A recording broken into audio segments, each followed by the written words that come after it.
Welcome back to the Pilgrim Faith Podcast, where human wonder fuels the quest for Christian wisdom. Dale and I are back after a little bit more than a week absence, and we're going to have a conversation today about education.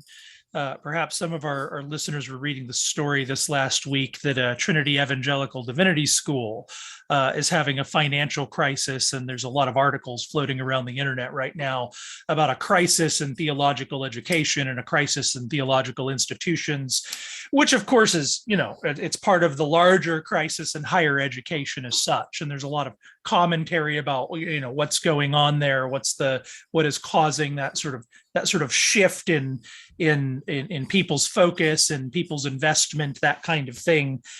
And one, so I'm kind of framing this conversation on the one hand within this question of the sort of fate, the unknown fate, in a sense, of this shifting ecosystem of higher education, and what that fracture is going to cause in terms of kind of newness in the civilization. So that's one side of the conversation. The other side of that is, it's important to, I think, know that a lot of the conversation about the university in the past has been shaped on the perception that the university, and especially major universities, were sort of the center of cultural capital. And so, in James Hunter's To Change the World, he talks about how it's, largely elites that change culture via what he calls centers of cultural capital. And the way that people change culture is by sort of colonizing, as it were, centers of cultural capital. But centers of cultural capital, one thing that, is often missed in the argument is that centers of cultural capital are historically relative. In one era, it might be the newspaper. In one era, the monarchy. In another era, it might be the media. It might be Facebook. It might be the university. But one thing that I think it's interesting, the book is written in 2012, and here we are 10 years later in 2022, and the question of the cultural capital of the university, or major newspapers, or major media outlets, or the Oscars, being able to assume that people are watching them.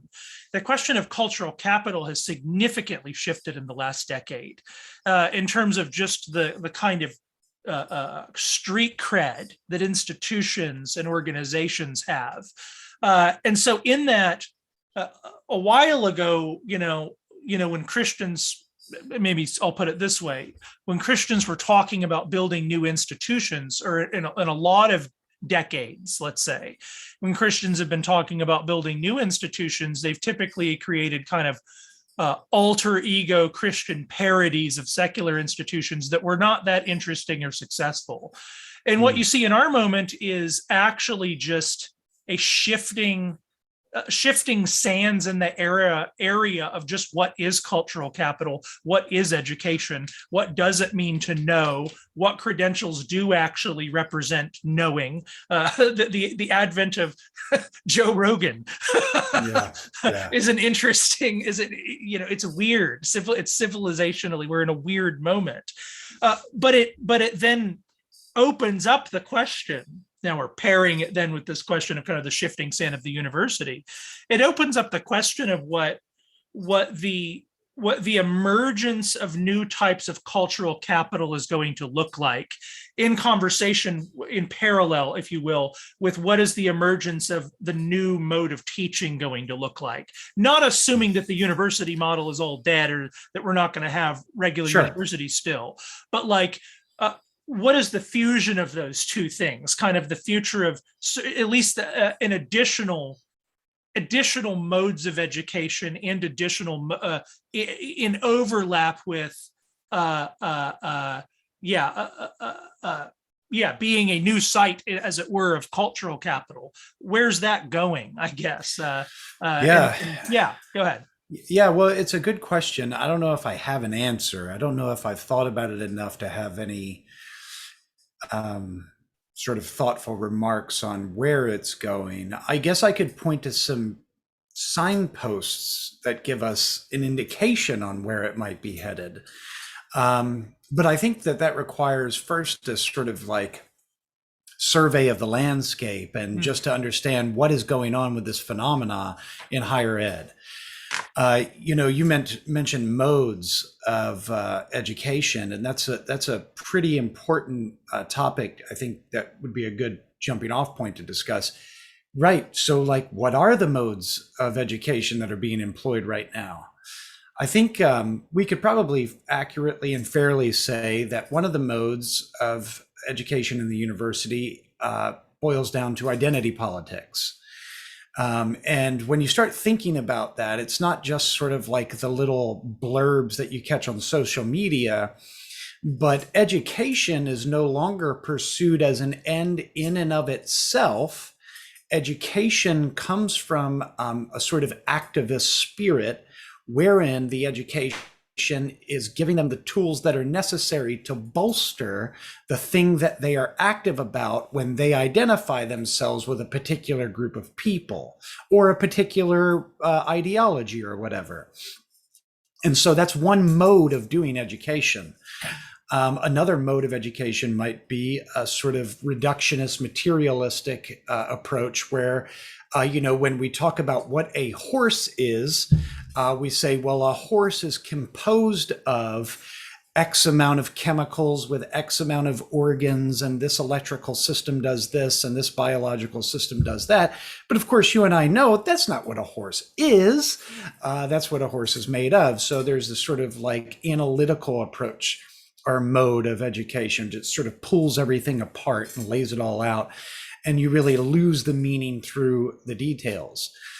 And then you have a mode of education that I think was always the mode, or at least what the educators in the past have tried to do, was to introduce the student to the tradition of human inheritance. What are you inheriting? There could be a critical spirit about that, where it's like, well, everything we're inheriting is bad, and therefore I need to critique everything that we've inherited. So you get rid of history as a discipline and you use it more as a foil for a grievance and in order to sort of like lay out a roadmap of progress into the future. But education was always thought of as educating the full person. Soul, reasonable soul and body with their emotions. And education really approached the emotions first, because if you think about it, when you look at a butterfly or whatever, think of something beautiful, picture it in your mind. When you first encounter that beautiful thing, you're not analyzing it. C.S. Lewis talks about this. You're not actually analyzing the funny joke while you're laughing. It's only upon reflection that you analyze the funny joke. Your initial experience of the thing is the first move towards understanding.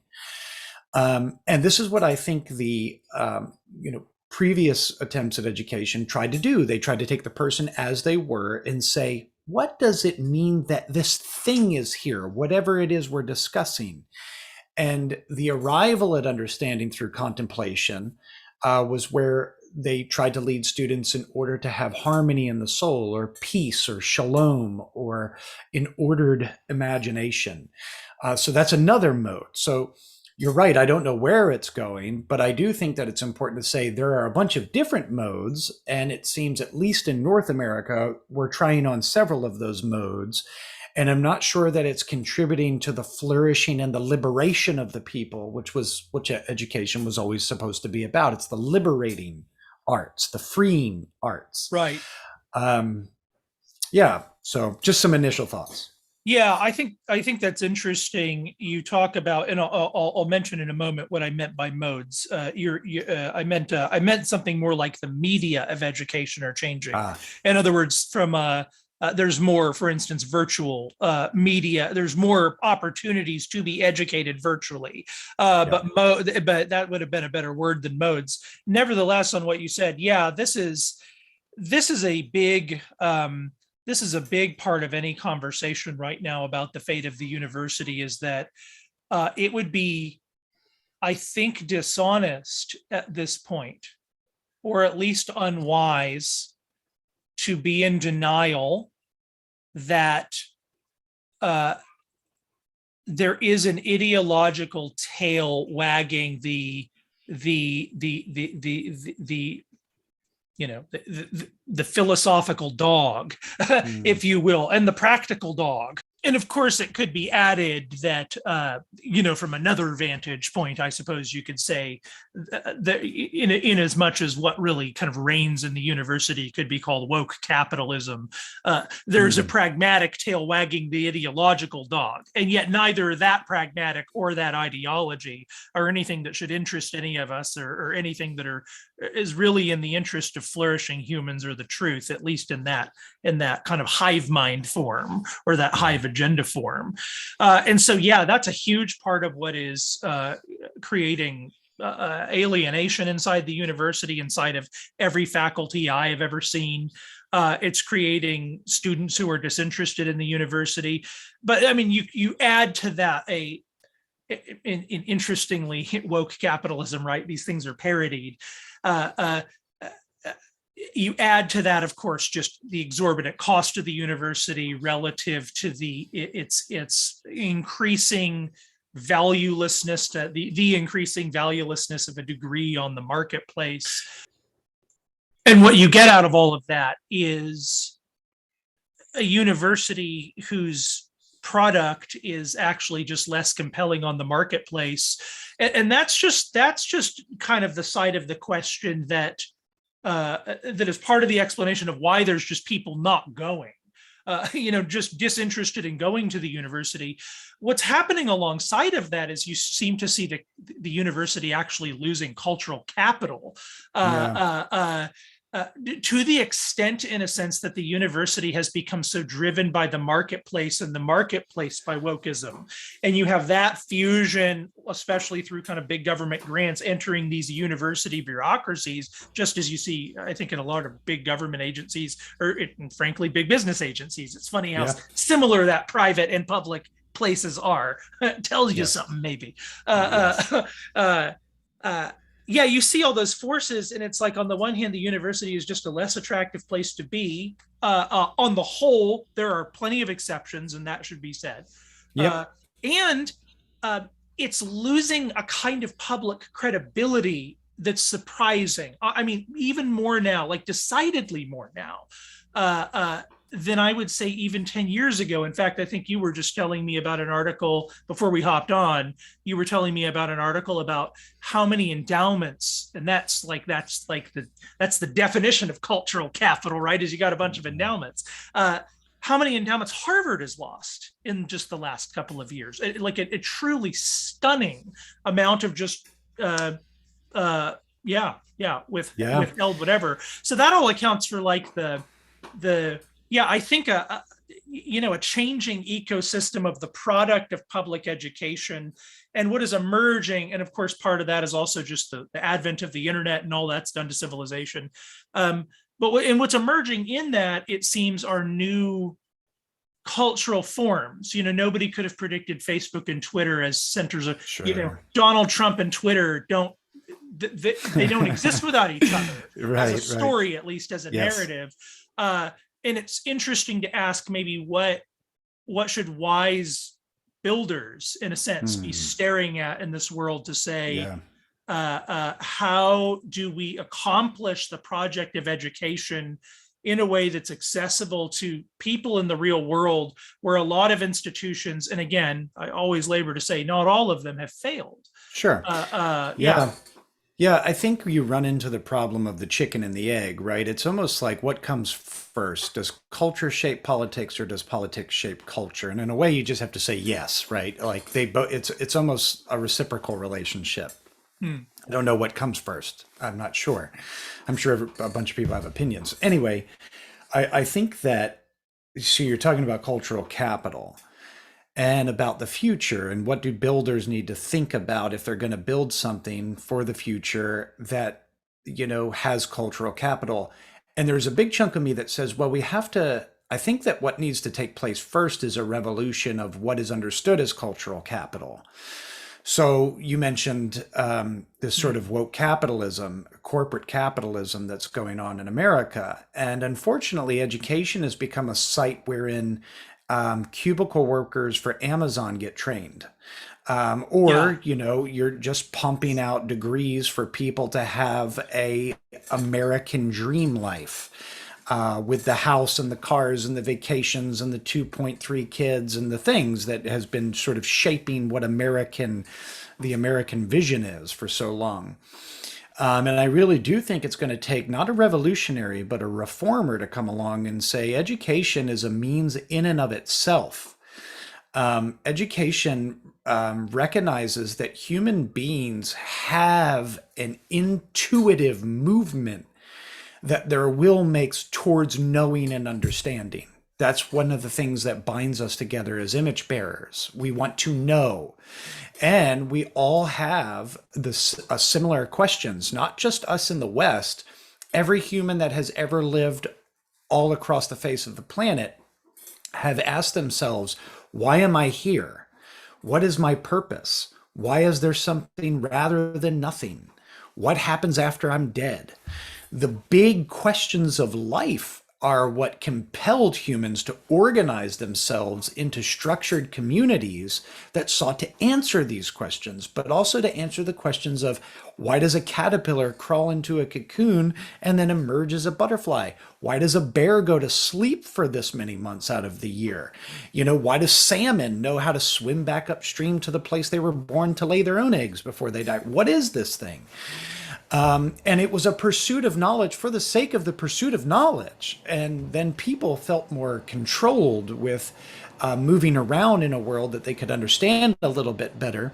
But in the modern world, we've taken education and we've packaged it and we've sold it for endowments to promise the investors and the parents of the children that give us their money that your child will be X title of thing in the marketplace, and that title makes this much money, and that's the good life. So we've really rearranged, because of this sort of corporate crony capitalistic economic system, we've rearranged what it even means to understand. It's not understanding for the sake of understanding. It's understanding for the sake of a pragmatic end that cashes out in economic viability. So cultural capital, you only get cultural capital when the culture says that that is capital. And so I think what you're asking is how do institutions in education, and particularly in the university model, start to reinvent themselves as centers of cultural capital? I don't know. Perhaps there needs to be a return to something that was there before that is now accessible for the modern man, given all the things that we deal with. And now we can reformat the palette of the culture to taste the things that are good. So I don't know. That's an interesting comment, because one of the thoughts I've developed for a while, I suppose, is that the capitalism, in a sense, and I'm not using that in an overly ideological way, I'm really just using it as a shorthand. Maybe there's some version of capitalism that's just fine. So I'm not trying to be over. I'm again just shorthand for kind of crony, predictable industrial practices that have existed in the modern world fairly ubiquitously. In any case, the thing that fascinates me, I think, is that capitalism wins through the body.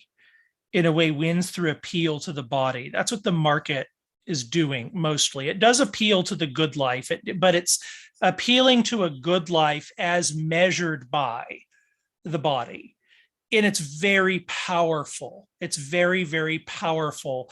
And it's interesting to think, sometimes this isn't me, but I'm gonna create a profile here, if you will.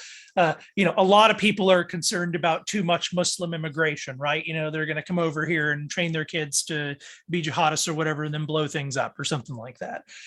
One thing that's always fascinated me about that perspective, and I'm not saying I'm not trying to be polemical or anything, but one thing that's always fascinated me about that perspective is that the assumption is you can just be a conservative Muslim from Saudi Arabia and raise your kids in America and let them watch Disney and wear blue jeans, and somehow they're going to be the same. There's an argument to be made that capitalism and the market have shown itself to be more powerful than your religious habituation. In fact, that's been shown generation after generation over and over again. And there's no model. In fact, there is no model that has been safe from it. And perhaps there's an argument there for saying Christianity has to regain the grammar of desire. And that in education, that's what I kind of like about what you said. One of the things I think Hunter actually doesn't talk about, but that you said, is that for a thing to be cultural capital, nevertheless implies that it's a consumed thing. In other words, like maybe nobody reads the New Yorker. It's not that everybody reads the New Yorker, but we all know the New Yorker has street cred because we know the smart people read it. I don't mean everybody think. We have friends that are intrinsically suspicious of the New Yorker simply because smart people read it. That's right. That's another error, by the way. Nevertheless, people have to have a set of they have to have an interpreter grid by which they come to that judgment. And so it'd be interesting to say what would it mean to mess with the interpretive grid that creates this thing kind of being the mass center of cultural capital. And I wonder if part of it is, and I'm not trying to be Finney-esque here, like you can engineer regeneration or something. Nevertheless, you will know them by their love. There is an affective dimension to the Christian witness and to Christian life. And I guess I'm thinking, what does maybe the way that pitches back to our central theme is, what does that look like in education? I'll ask you, because I think you think about this a lot. What role does the pinging of desire and the pinging of human affect have in the shaping of a soul in this world where everything is trying to ping those things in them? How do we ping those things in them as well, and better and more precisely and deeper? Yeah, that'd be an interesting book to read. And that'd be an interesting dissertation, actually. So I want to say something that's not cliche, so that my brain is scrambling not to say something that just sounds, sort of whatever. It really, I think, does boil down to, Aristotle said in his Ethics, every thought, every desire, and every act is aimed at some good, right? So I tend to agree with Aristotle there, because if you sit down and think about it long enough, it proves to be true. More likely than not. Yes. So what has happened with modernity, and it's really happened in every epoch of human history, is you settle into communities wherein barnacles grow on top of desire.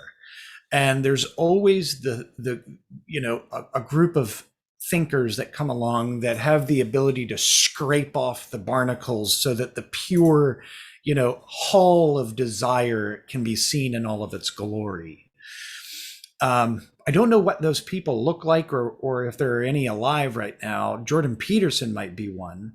But I think that it is going to have to be a radical reimagining of almost everything that we take for granted. Your book, actually, on divine absence, really helped me to begin thinking this way about how I take so many things for granted in the modern age. And you want to talk about why atheism is a, legitimate option for modern people, because we're disconnected with nature in some ways, and I think the same goes for desire.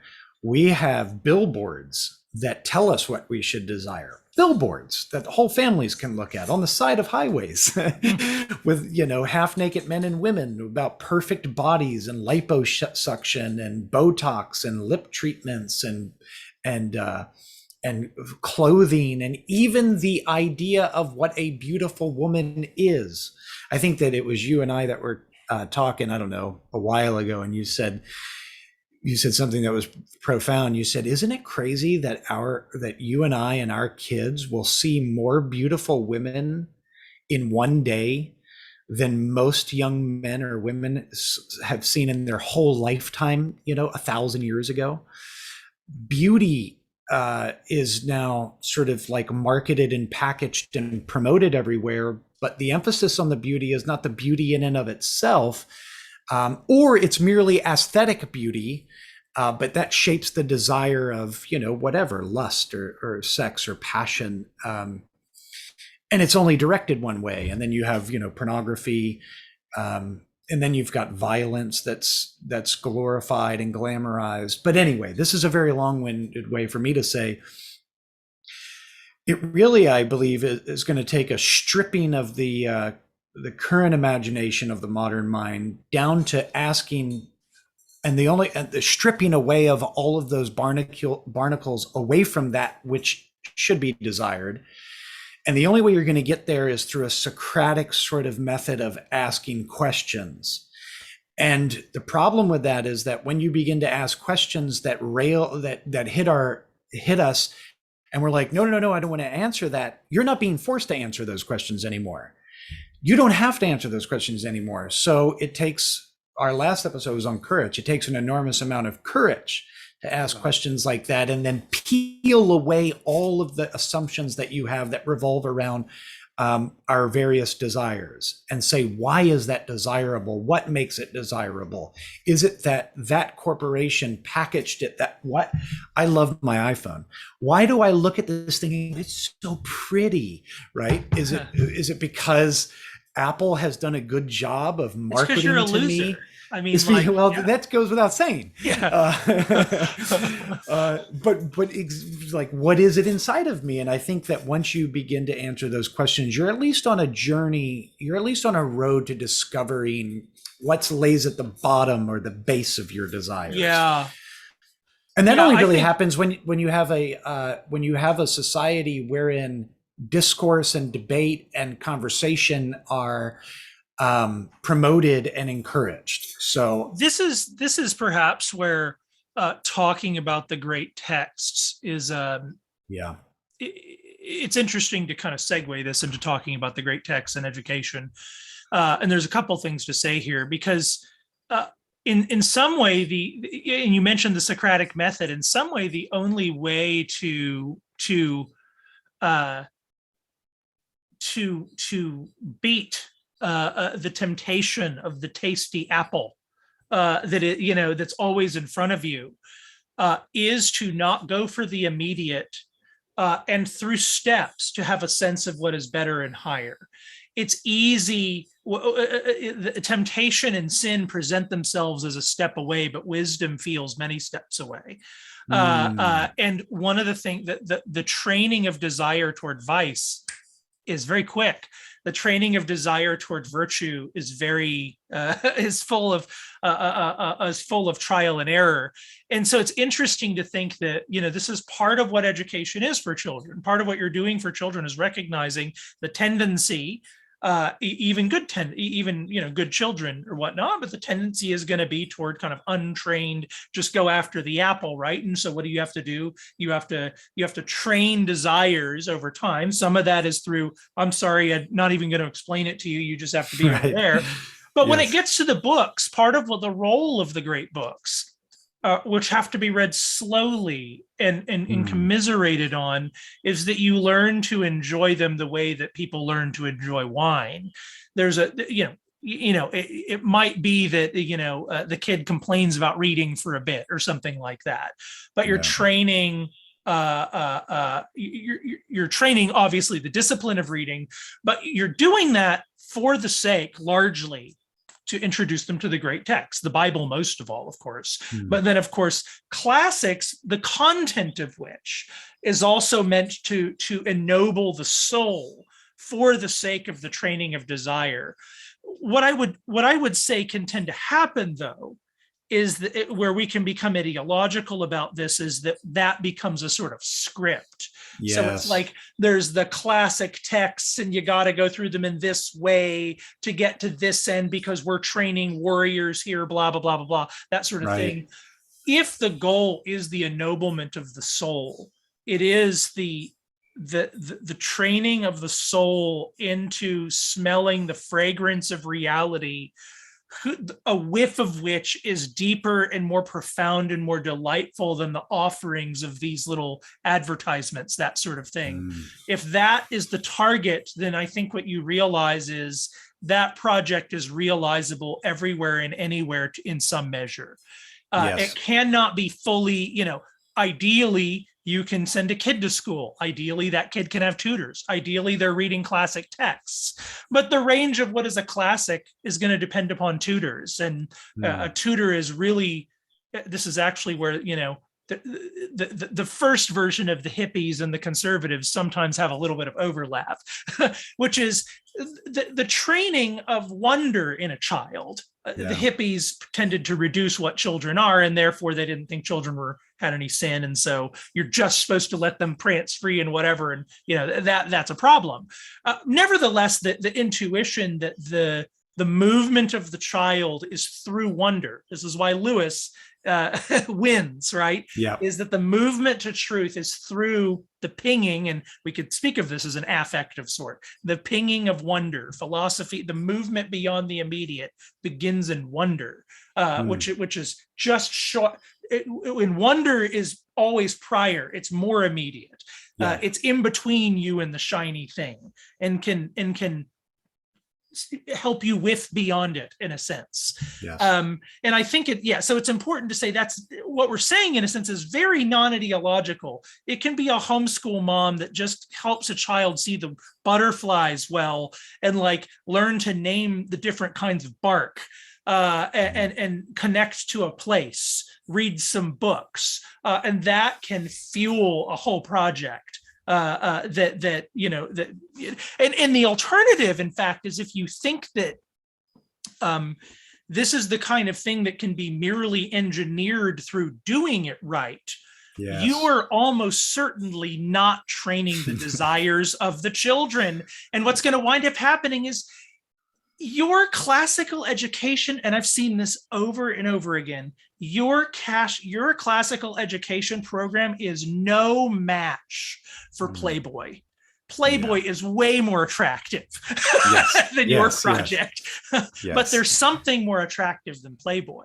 Go ahead. Yeah, I think you're right. I love your comments on wonder. And I think that, it's interesting the way that classics talked about wonder. Wonder was an emotion of fear. It was like you come to the perimeter of your knowledge and you can't go any further, but that there's a big, wide abyss that stands at the brink of your understanding. And it was a healthy fear. It wasn't like run away and get scared, but it was nevertheless an emotion of fear. It's not unrelated to the fear of God, really. That's right. That's exactly right. And, talking with our good brother Hurd, when he talks about God, you feel that fear because you realize what you don't know, right? Like your mind stretches and grasps for whatever it is you can hang on to. And at some point you're left floating, going, I don't know how to go anywhere. I don't know where else to go. I've reached my maximum capacity. And that is fear. That is the fear of the knowledge of God. But, on the other side of fear was leisure. It was the arrival at understanding through contemplation. So the contemplative life really, this is why I'm very skeptic about, like you said, about people sort of instrumentalizing the classics and classical education in particular, and turning it into an ideology. You had a chapter in Christian in the Philosophy in the Christian at the end there with Peter that talked about this. But you're right, it has to be through a contemplative life. And I'm not sure we can do that anymore because we don't have a lot of time to contemplate. There's no time for me to sit around in a tunic with a glass of wine with my boys on some pillows and have discourse about all the big things that matter for 10 hours, because we have to feed children and we have to work and we have to do things. And this is also why I think that we desperately need someone to come along and give us a way to do the classics in the modern age, precisely because we are so focused in the modern age on achievement. We have to achieve this goal. We've got a to-do list. We've got all these things that constantly pull us apart. And it's impossible to sit around and have a contemplative life when we are stuck in this world that is calling us constantly. You've got friends, text messages, emails, phone calls, everything in the world. All the default settings are going to habituate you into just sort of running around like a chicken with your head cut off. Yes. And it takes any mode of a contemplative life in most contemporary American contexts, or at least in suburban contexts, I would imagine, takes strategy. I mean, it does take actual strategy. And of course, just as with there being, I believe that there should be the most elite of the elite education. And I believe you can genuinely educate a child in the wonder that leads all the way in a trailer park with a handful of books. Yep. So I think both of the existence of both of those things is a good thing. Similarly, the existence of a range of capacity to contemplate is a good thing. This is another thing Hurd has said, right, is that we participate in one another's gifts. Aquinas is the guy in some ways who he saw a bunch directly. And what his Summa is helping he's hand-holding your mind through the steps so that you can see it too. And in most of our lives, that's why we have teachers. We have teachers because teachers are the people in the community who, in a sense, are taking a common faculty that we share, our mind, our capacity to wonder. Not that we're going to be lazy about it ourselves, but they are given a practical context where those faculties are unleashed in the same way a craftsman is on a wood. This person is unleashed into the craft of the imagination, in a sense, whether that be expressed in the arts or through philosophical or theological discourse on occasion.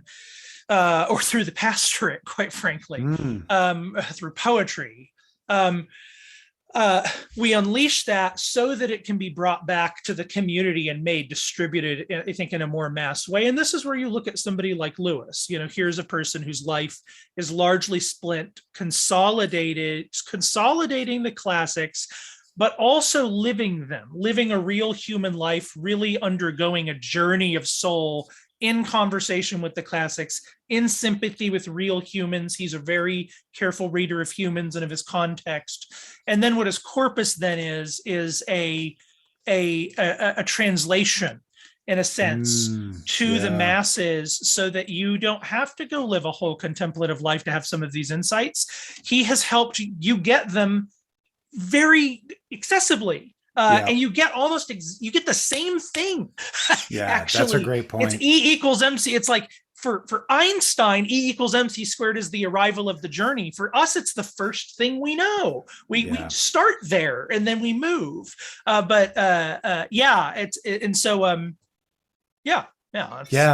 a brilliant point. That's a very good point. I think the distribution of the contemplative life is an important thing to note. Very, very well said. The last thing I'll say as we're sort of winding down here is we've done a lot of sort of describing and analyzing and surveying. Let me offer my humble suggestion on a positive step forward for university models. I mean, and in a way, this is what we are trying to do with the Davenant Institute also. We talk about this pretty frequently, is the Davenant Institute imagines ourselves as an army of friends. And we're looking for more friends. So I really do believe all the way down with the tradition, I believe this is that if we're going to create centers of education, whether that be in the trailer park or that be the ivory towers of academia, whatever it is, there needs to be a reemphasis on friendship and real relationship within the disciplines, within the study, there is nothing more educating than when you and I, Joe, sit around and talk for 4 hours. That's some of the deepest education I get. Yeah.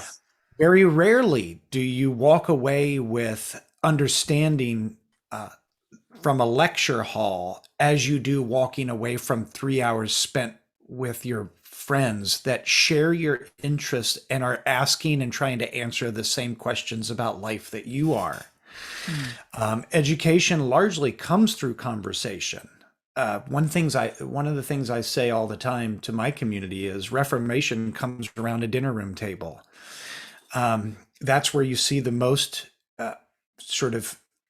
that's where I have personally seen the greatest repentance, moves of sacrifice, sanctification, understanding, arrival. It's in lived life with people that you get an education, and that just works better when you have friends that happen to share interest of yours. And so allowing the university model to maybe be a little bit less strict because of the achievement model that we have sort of erected because of our economic system. Yeah. And then reimagining it as a leisurely hall where friends gather to discuss the most important things. Right. Yeah. I don't know if that's a pie in the skies dream. I don't think so. I mean, in the sense that, though I don't know that it's something I see most concurrent universities doing. I think there are some that will move in liberal arts schools that are moving in that direction or might wind up in that direction. And that's where I'd say, like, again, some of these universities are still good, viable institutions. I think there's good, viable seminaries. Like I love the Reformed Theological in DC I went to. I would be happy if my pastor were trained there. They a good training place. But it's not a zero-sum game. There's partially a both and in the shifting ecosystem, I think what you're seeing is just as in architecture, you see new buildings, new modes of architecture arise alongside the old. I think you're going to see new modes arise alongside the old. And what the relationship between those two things will be is the hardest to predict. But I would anticipate, so for instance, you're an interesting example, Davenant's an interesting example, where, in a sense, we're providing lay, I say lay, that I shouldn't quite put it that way. I was about to say lay theological education. It's really just theological education for more than ministers. That's a better way to say it. Like, we have a lot of ministers who are doing supplementary theological education, maybe already been through seminary or elders or something like that. But it's also, moms. It's also just engineers. It's just anybody who wants to know because they have wonder. So what unites the people in the room is not a clerical focus or even an institutionally ecclesiastical focus. What unites the room is the common desire to know and then bring it back to the multiplicity of vocations. And what you're seeing that at the same time, I think, as we're seeing a shift in the ecosystem of credentialing. One of the things that bedeviled a lot of institutions in the past was the credentialing lines are so much. But as you see, again, centers of cultural capital shift, you're seeing movements toward credentialing even mattering less because people take it less seriously now. That's a part of the ecosystem at this point that's weird, and it's a little hard to say what that's going to mean.